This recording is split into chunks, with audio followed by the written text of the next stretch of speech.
नमस्कार दोस्तों, उषा की आवाज़ चैनल में आप सभी का स्वागत है। हमारी आज की कहानी है तलाश।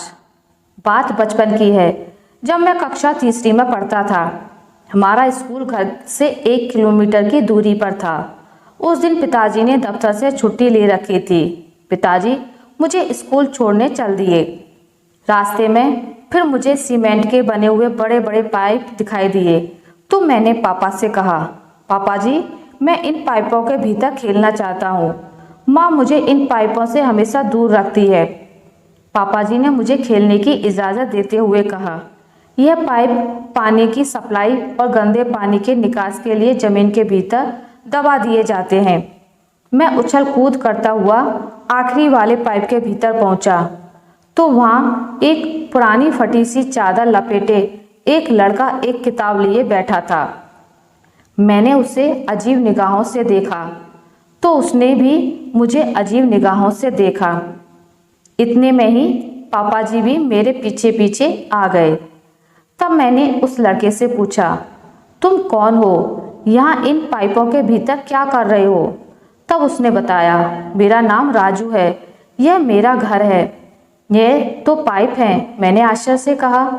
तब उसने आंखें बड़ी करते हुए कहा, यह तुम्हारे लिए पाइप हैं, मगर मेरे लिए तो मेरा घर है। मैं इसी पाइप में सोता हूँ। भूख लगने पर पास के मंदिर से कुछ ना कुछ खाने को मिल जाता है। आज सड़क पर मुझे कक्षा तीसरी की यह हिंदी की किताब पढ़ी मिली तो मैंने उठा ली। उससे ही पढ़ने की कोशिश कर रहा था। तब मैंने पापा से कहा, पापा जी इस राजू का हमारी तरह घर क्यों नहीं है? यह मोहल्ले से दूर यहाँ पाइपों के भीतर क्यों रहता है?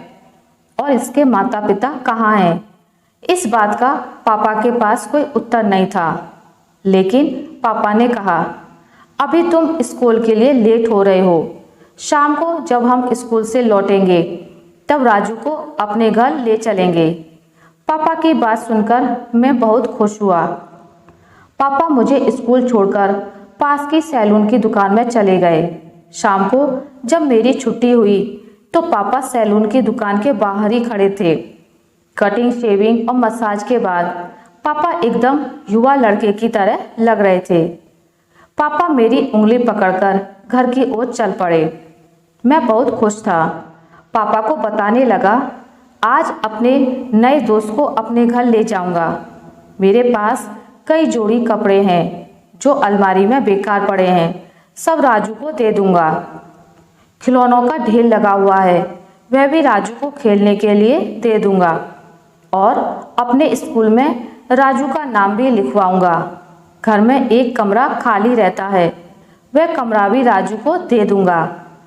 पापा मेरी बात सुनकर मुस्कुराए और बोले, तुम्हारे पास एक छोटी सी साइकिल भी तो है, क्या तुम अपनी साइकिल राजू को नहीं दोगे?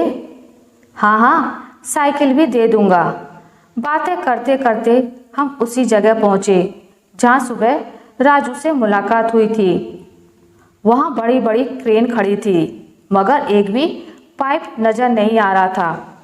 पापा ने क्रेन वालों से पूछा, आज सुबह यहाँ बड़े बड़े 4-5 पाइप पड़े थे, वह सारे पाइप कहाँ गए? तब एक क्रेन वाले ने बताया, साहब कुछ दूरी पर सड़क की खुदाई चल रही है। सारे पाइप हमने सड़क के गड्ढे में दबा दिए हैं, ऊपर से मिट्टी डाल दी। अब तो वहाँ सड़क बनने का कार्य भी शुरू हो चुका है। तब मैंने क्रेन वाले अंकल से कहा, क्या तुमने राजू को भी सड़क में दबा दिया? तब पापा ने कहा, मेरा बेटा यह कहना चाहता है, आज सुबह पाइपों के भीतर 8 साल की उम्र का बच्चा जो फटे पुराने कपड़े पहने था, क्या तुमने उसे देखा है? तब क्रेन वाला व्यक्ति बोला, जब हमने पाइप क्रेन से उठाए तब हमें यहाँ कोई बच्चा नहीं दिखाई दिया। मैं रोते हुए घर आया। 2 दिन तक खाना नहीं खाया। पापा ने राजू की तलाश में आसपास के मोहल्ले छान मारे, किंतु राजू ना मिला। वो मेरी ही उम्र का था। बहुत साल बीतने के बाद मैं पढ़ लिख कर अफसर बन चुका था। मुझे ख्याल आया, राजू भी अब बड़ा हो चुका होगा, उसे नौकरी मिली होगी या नहीं। समाज के लोगों ने उसके साथ क्या सलूक किया होगा, कुछ पता नहीं। फिर मेरी शादी हो गई।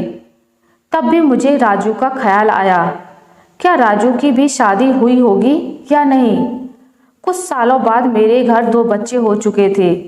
मैं बच्चों को स्कूल छोड़ने जाता। एक दिन रास्ते में सड़क किनारे मुझे बहुत से पाइप दिखाई दिए। मैं पाइपों को देखकर रुक गया। मेरा 8 साल का बेटा पुलकित बोला, पापा तुम पाइपों के भीतर क्या झांक रहे हो। तब मैंने उसे बताया, बेटा चलो पाइपों के भीतर चलते हैं। मैंने पाइपों के भीतर नजरें दौड़ाईं, मगर सब पाइप खाली पड़े थे। धूल के अलावा वहाँ कुछ नहीं था। कई और साल बीते। आज मैं 43 साल का हूँ। राजू भी 43 साल का हो गया होगा। वह इस दुनिया में है या नहीं कुछ पता नहीं। अगर वह जीवित रहा होगा तो उसने अपना इतना लंबा जीवन कैसे बिताया होगा। वह अपराधी तो नहीं बन गया होगा या फिर पुलिस।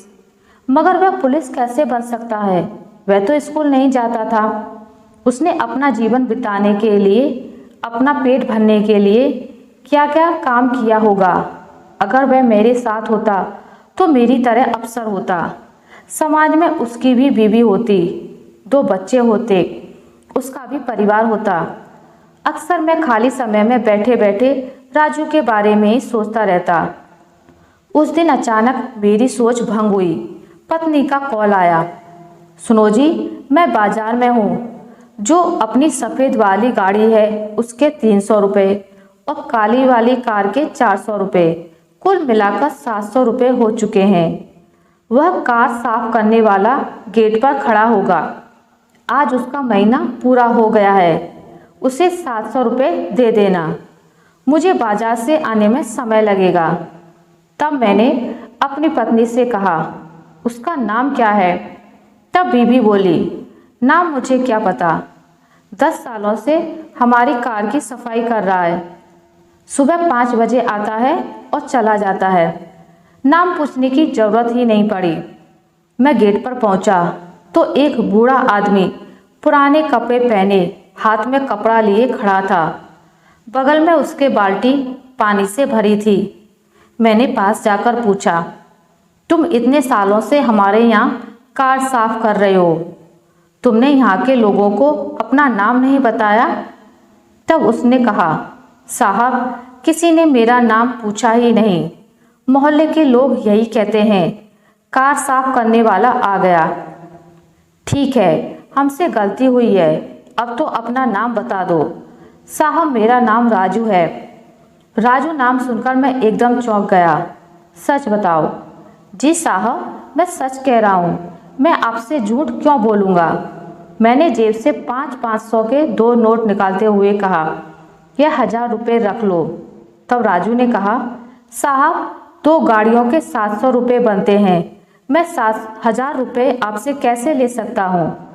तब मैंने ज़बरदस्ती उसके हाथ में 1000 रुपये थमाते हुए पूछा, कहाँ रहते हो। तब उसने बताया, साहब मंदिर के पीछे खाली जगह पड़ी है, वहाँ कोई नहीं आता जाता, बस उसी जगह को मैंने रहने का स्थान बना रखा है। तुम्हें वहाँ रहने की कोई ज़रूरत नहीं है। छत पर हमारा एक छोटा सा कमरा है, वहीं रहो। और पत्नी और बच्चे हैं तुम्हारे। मैंने फिर एक बार उससे पूछा। तब वह चुप हो गया। फिर आंखों से पानी टपकाते हुए बोला, साहब मैं तो लावारिस हूँ, भला मुझसे कोई लड़की क्यों शादी करेगी। ना रहने का ठिकाना ना नौकरी, बस पेट भरने लायक आप लोगों से रुपए मिल जाते हैं। मैंने एक गहरी सांस लेते हुए कहा, मैं तुम्हारे लिए किताबें खरीद कर लाऊंगा, तुम्हें पढ़ना होगा, क्या तुम पढ़ोगे। पढ़ाई का नाम सुनकर उसके चेहरे पर चमक आ गई। उस दिन के बाद से वह हमारे घर ही रहने लगा। मैं समझ चुका था यह वही छोटू है जो बचपन में गुम हो गया था। आशा करती हूँ आपको मेरी आज की कहानी अच्छी लगी होगी। अगर आपको मेरी कहानी अच्छी लगी है तो इसे लाइक करें, ज़्यादा से ज़्यादा शेयर करें, और अगर आप मेरे चैनल पर नए हैं तो इसे सब्सक्राइब करना ना भूलें। मिलते हैं एक नई कहानी के साथ, तब तक के लिए नमस्कार।